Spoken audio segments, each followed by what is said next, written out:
You know, today is a day to get serious about things. And I mean get really serious. We have to think about this for a minute. Where's our faith? What is our faith doing? I'm going to title this, Where's Your Faith? Because there's a couple of things in the Bible that we can read about that we're supposed to do. And unless we have faith, we're not doing it. And I mean true faith. So let's talk about it for a minute. What if the Bible was written just a little bit different?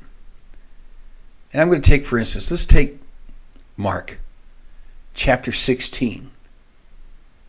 And we can read 17 and 18, and it talks about the things that, Jesus talking to his disciples and basically commissioning them, telling them what to do. But in the very last part of verse 18, it says, and they will lay hands on the sick, and they will recover.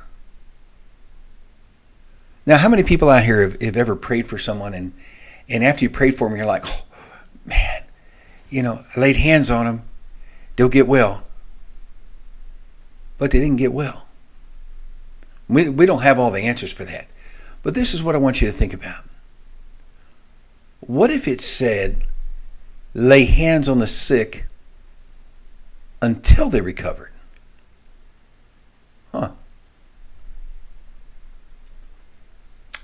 So you lay hands on somebody, and 1 hour passes by and they're still sick. And 2 hours passes by, and 3 hours, and 4 hours, 24 hours, 2 days, 3 days, 2 weeks. Well, what if that's what it said to do? Lay hands on the sick until they recover. But it doesn't say that. It says lay hands on the sick and they will recover. Now, if you had to lay hands on someone for 2 or 3 days, I think your faith would start growing more and more and more instead of less and less. Because you'd be going, okay, Lord, this is very difficult to do. You want me to lay hands on somebody till they get well. Whew, man, this is getting difficult. But see, here's where it gets exciting. Because it says lay hands on the sick and they will recover. One of the things I like to do when I pray with somebody is there's 2 things. I need to build up their faith. Because a person that you're praying for, it doesn't hurt for them to have faith too. Now, there's miracles and there's faith. Now, you have faith. I hope you have faith. If you don't, start reading the Word of God, because faith comes by hearing, and hearing the Word of God. So you need to hear it. But here's what we're going to talk about for a minute. How do you build their faith? For me, it's real simple, because I have this faith to where it's a knowing faith. And I know that if I lay hands on someone, they're going to get well. They are going to recover. It's going to happen. It's not that they might. It's not maybe. It's they will. So what I do is before I pray with someone, I speak to them, because you know what? If you read in the Bible, there's all kinds of examples that Jesus did, but Jesus spoke to people and he told them things. Many times that happens. So what I do is I tell somebody, the Lord just kind of shows me this person's faith might be wavering, so let's help them.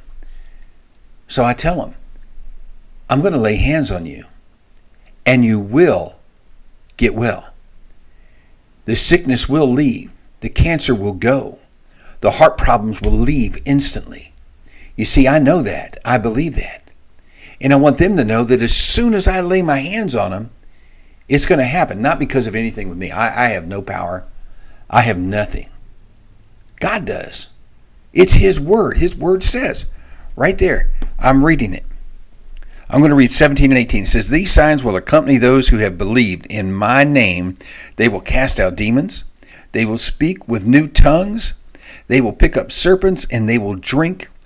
And if they drink any deadly poison, it will not harm them or hurt them. They will lay hands on the sick, and they will recover. That's Jesus' words. If Jesus said they'll recover if I lay hands on them, they're going to get well. So I tell them ahead of time, before I pray for them, you're going to get your healing now. And I mean it. Sometimes there's miracles. Sometimes that healing's delayed a little bit, but it's still done. God always answers my prayers. Anyways, this is Evangelist Ivan from up here in Spokane, Washington, having a wonderful, beautiful day today. And I pray God blesses you all.